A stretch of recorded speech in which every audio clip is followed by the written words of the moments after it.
All right, speaking of the WhatsApp privacy policy updates, India has taken a stand and is reportedly asking WhatsApp directly, hey, just don't do it. You have an actual document, a letter sent by India's IT ministry straight to WhatsApp saying, please reconsider. We don't think this is a good idea, and we might not be all that cool with you collecting this data on our 400 million citizens. That's right. Number one market for WhatsApp is India with 400 million users. So even if they lose a handful, it's still a huge impact on all the people that are going to click to accept.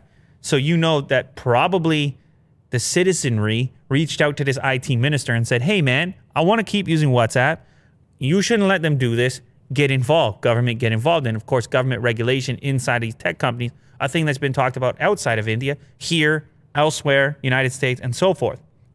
India's government asked the firm to withdraw a proposed change that appeared to require users to share personal data with WhatsApp. Now, when that policy change first popped up, obviously a number of users switched. And we just talked about how Signal rose, it shot up in popularity. In India, specifically, it surged 4,200% in downloads for Signal. But that still only accounts for 2.3 million new installs in India.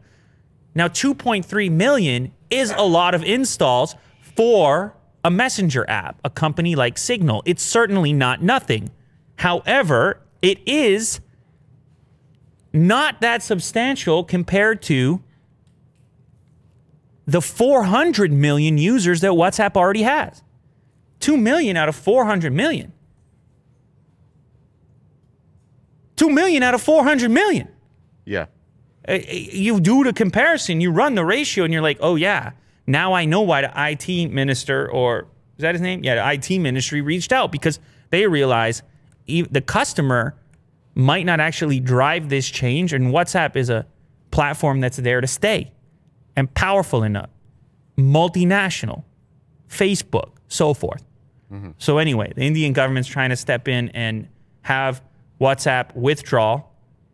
WhatsApp spokespeople, they've been saying, no, you got this thing all wrong.